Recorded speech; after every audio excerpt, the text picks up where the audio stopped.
사도신경. 나는 전능하신 아버지 하나님 천지 창조주를 믿습니다. 나는 그의 유일하신 아들 우리 주 예수 그리스도를 믿습니다. 그는 성령으로 잉태되어 동정녀 마리아에게서 나시고 본디오 빌라도에게 고난을 받아 십자가에 못 박혀 죽으시고 장사한 지 사흘 만에 죽은 자 가운데서 다시 살아나셨으며 하늘에 오르시어 전능하신 아버지 하나님 우편에 앉아 계시다가 거기로부터 살아있는 자와 죽은 자를 심판하러 오십니다. 나는 성령을 믿으며 거룩한 공교회와 성도의 교제와 죄를 용서받는 것과 몸의 부활과 영생을 믿습니다. 아멘.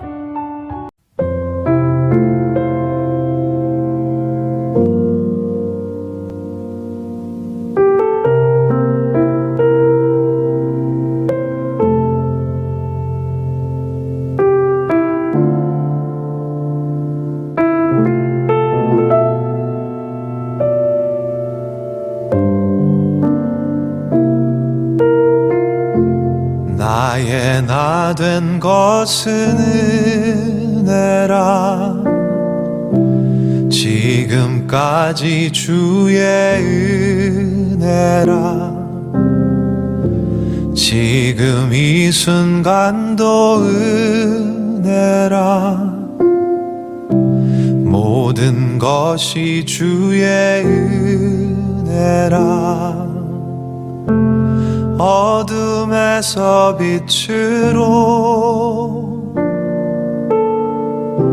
죽음을 생명으로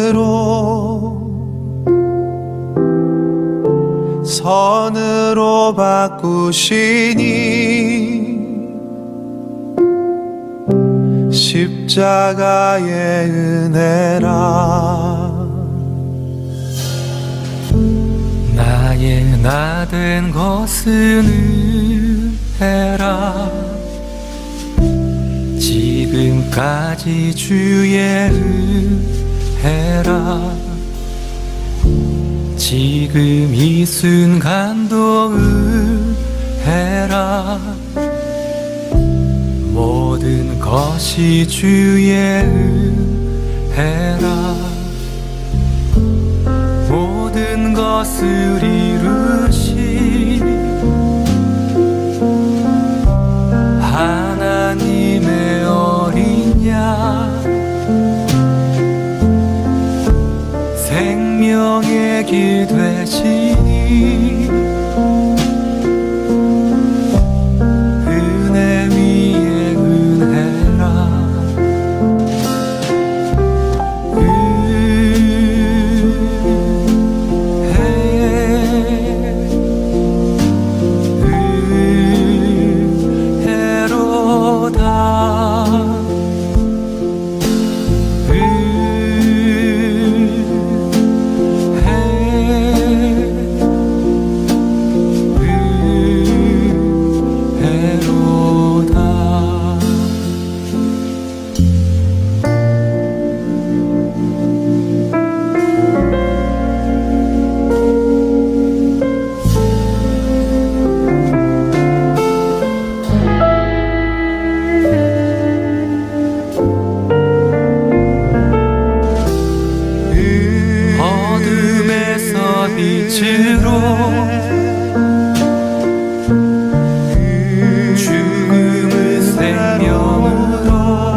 디모데전서 제1장. 우리 구주 하나님과 우리의 소망이신 그리스도 예수의 명령을 따라 그리스도 예수의 사도된 바울은 믿음 안에서 참 아들 된 디모데에게 편지하노니, 하나님 아버지와 그리스도 예수 우리 주께로부터 은혜와 긍휼과 평강이 내게 있을지어다. 내가 마게도냐로 갈 때 너를 권하여 에베소에 머물라 한 것은 어떤 사람들을 명하여 다른 교훈을 가르치지 말며 신화와 끝없는 족보에 몰두하지 말게 하려 함이라. 이런 것은 믿음 안에 있는 하나님의 경륜을 이룸보다 도리어 변론을 내는 것이라. 이 교훈의 목적은 청결한 마음과 선한 양심과 거짓이 없는 믿음에서 나오는 사람이거늘 사람들이 이에서 벗어나 헛된 말에 빠져 율법의 선생이 되려 하나, 자기가 말하는 것이나 자기가 확증하는 것도 깨닫지 못하는도다. 그러나 율법은 사람이 그것을 적법하게만 쓰면 선한 것임을 우리는 아노라. 알 것은 이것이니 율법은 옳은 사람을 위하여 세운 것이 아니요 오직 불법한 자와 복종하지 아니하는 자와 경건하지 아니한 자와 죄인과 거룩하지 아니한 자와 망령된 자와 아버지를 죽이는 자와 어머니를 죽이는 자와 살인하는 자며 음행하는 자와 남색하는 자와 인신매매를 하는 자와 거짓말하는 자와 거짓 맹세하는 자와 기타 바른 교훈을 거스르는 자를 위함이니, 이 교훈은 내게 맡기신 바 복되신 하나님의 영광의 복음을 따름이니라.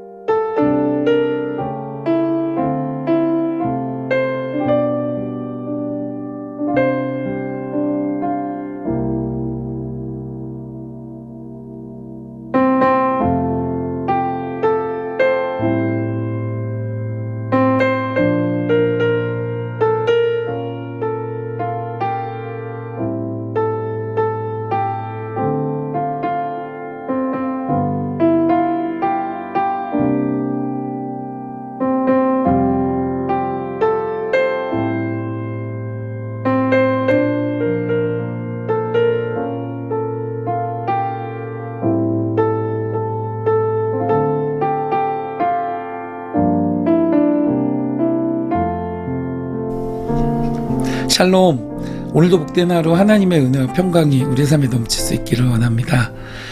약 한 2주 정도 만에 뵙는 것 같습니다. 외부 사역을 다녀와서 목이 잘 회복이 안 되고 아마 오랜만에 좀 나가서 그런 것 같습니다.